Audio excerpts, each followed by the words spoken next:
Hi guys! Welcome back to my channel. Gusto ko lang ipakita sa inyo, i-share yung ginawa namin pagbiyahe using tricycle sa Sigsag Road papuntang Puerto Galera.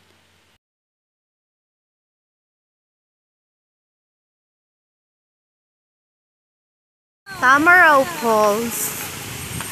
Guys, dahil may dala kami sariling sasakyan, may chance kami magpa-picture, mag-stop over sa mga iba pang tourist spot. Etong Tamaraw Falls na to, madadaanan nyo siya kapag biyahe kayo papuntang Galera nang hindi dumadaan sa dagat. Yung falls na yan is along the highway talaga siya, as in katabi siya ng kalsada. Ayan, nag-stop over muna kami, nagpa-picture. Ayan, may mga Instagrammable na lugar na pwede ka magpa-picture. Eto, ayan nga yung falls. Eto, yan, Tamaraw na yan. Yan yung sinasabi nila, maliit na kalabaw daw. Maliit na version ng kalabaw na nasa Mindoro. Tapos, meron siyang pwede kang maligo, pero hindi na kami tumigil doon kasi Puerto Galera naman talaga ang sadya namin. Nasa ilalim siya ng kalsada, parang pupunta ka sa bababa ka para makapag-swimming ka.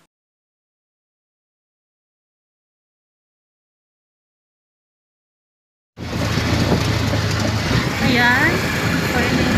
Naka-tricycle lang kami and kinaya naman siya kahit paano ng tricycle ang Sigsag Road papunta dito sa Puerto Galera.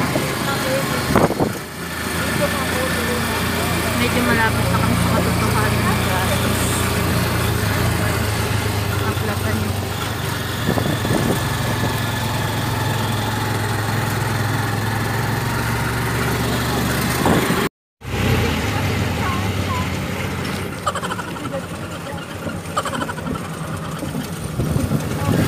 Sobrang nakakatakot talaga yung lugar, lalo na kapag nasa tricycle ka tapos nasa backride ka. Kitang-kita mo kasi yung mga bangin, tapos feeling mo kapag bigla magki-curve ng paliko, feeling mo pati ikaw malalaglag. Tapos pa cellphone pa ako, tingnan niyo naman, no.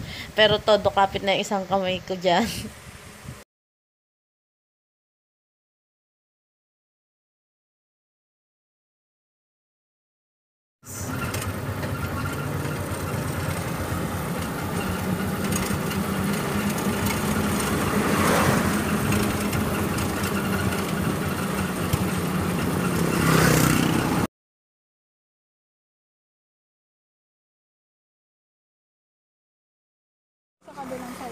Miggy!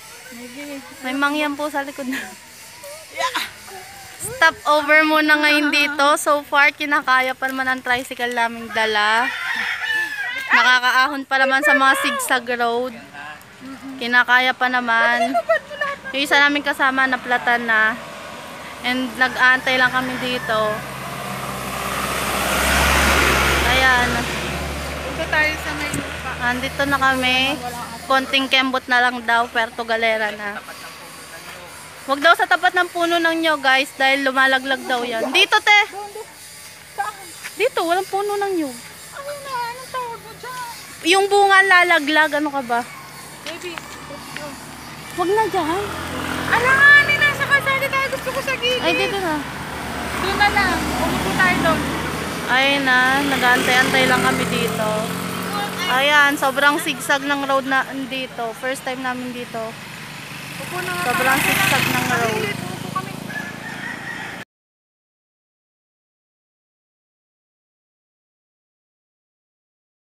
Ayan guys, yung pa-picture dito is 20 pesos per head, 'di ba? Sobrang mahal. Sa Boracay, nakapag-Boracay na din kasi ako. Donation lang, halimbawa 20 pesos, pwedeng ilang piraso na kayo. Dito per head talaga siya.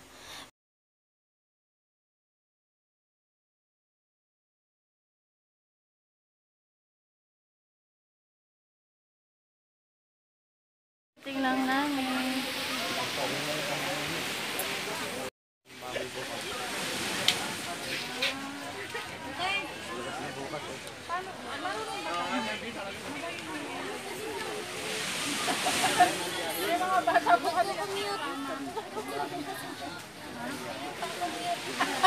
Papapapicture tayo doon. Obo. Oo. May bayad? Lahat dito may bayad. Gawa tayo.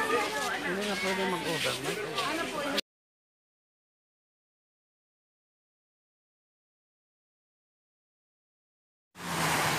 Miggy! Zoe! Video! Say, Zoe! Hi! Miggy! Hi! Masaya ba dyan? Ahon ka na!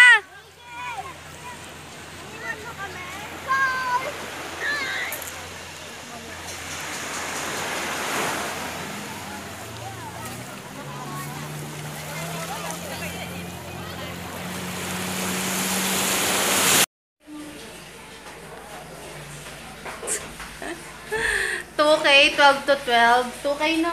3 bedroom na siya. Nakikita kilikili ko. Nakakaya. Ayan, okay naman ang ano dito, neighborhood. Oo naman. Aircon naman siya. Mura na yung 2K. Nagbablog ka ba? May TV naman siya. Na sobrang updated. Yung room niya, ay yung CR niya. Ay yung CR, malaki din naman. May batang naliligo. Hi Elsa! Elsa, say hi! Elsa! Nag-lunch ka na ba, Elsa? Si Jollibee din daw, isama daw natin sa vlog. Hi Elsa! May ka ng pambili mong daw food.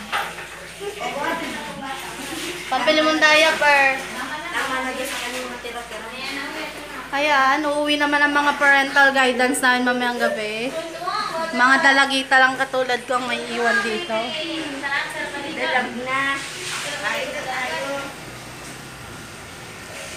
Ayan, maganda naman yung room. Sa halagang 2K, kung barkadahan kayo, pwede naman siguro dito 12 na tao.